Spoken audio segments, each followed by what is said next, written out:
Let's start with the scratch test.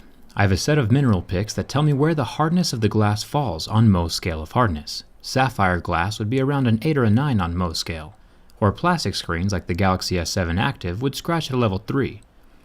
Normally, the average smartphone will start scratching at a level 6, and this appears to be the case with this new iPhone 7. It is on par with the typical smartphone screen hardness. Coins and keys won't scratch it, but you should keep it protected anyway. There are still plenty of abrasive materials in the environment, hiding in the pockets of your jeans or purse that can cause scratches to the screen of your phone.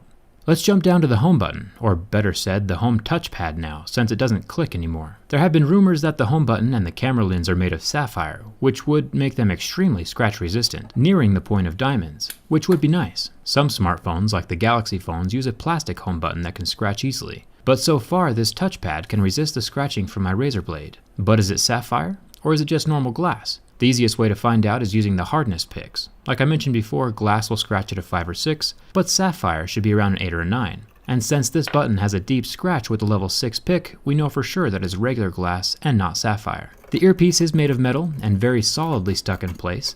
It won't be sliding around or falling out like the old iPhone 4s did.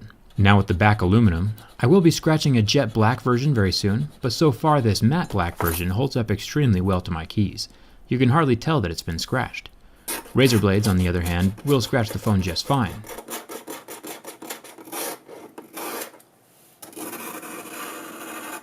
And this is why I always keep my razor blades in a separate purse. You should too, unless you want one of these $800 aluminum curlicues. Now for the camera lens.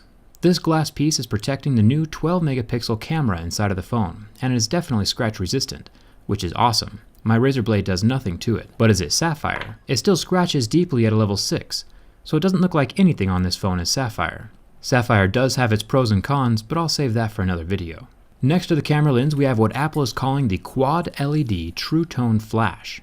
Initially, I thought that this might be 4 different colored LEDs, bringing even more life to pictures than just a dual-colored flash would. But while indeed there are 4 LEDs, it is still just the same normal 2 colors that the older iPhone 6 has.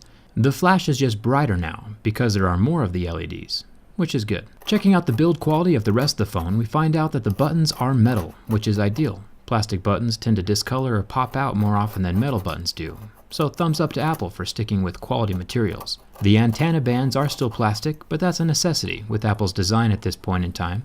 If you remove these antenna bands, no more cellular connection. If we look down here, we see where the headphone jack doesn't exist. Now this is a problem on multiple levels. I'll go more in depth about this in my next video, but looking at it from purely a durability perspective, this is an extremely bad move. Just like any piece of electronics, the charging port component has a finite lifespan.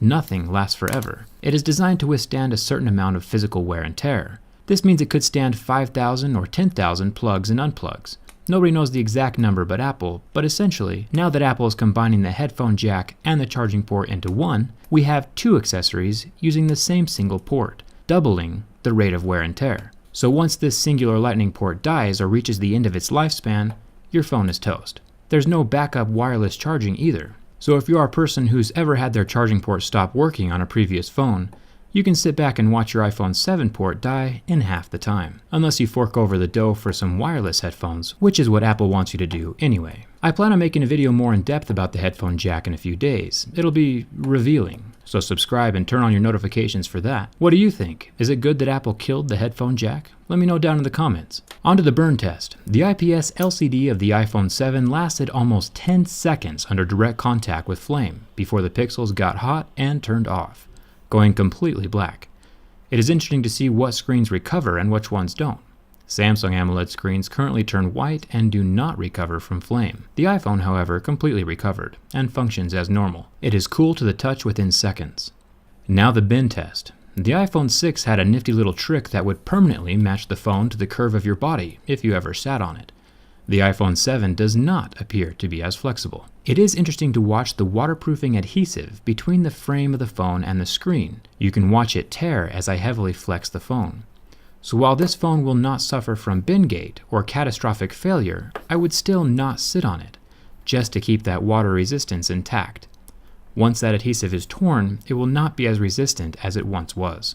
Overall, Apple has made another solid phone. I appreciate the build quality. I still have plenty more to say about that headphone jack, but that'll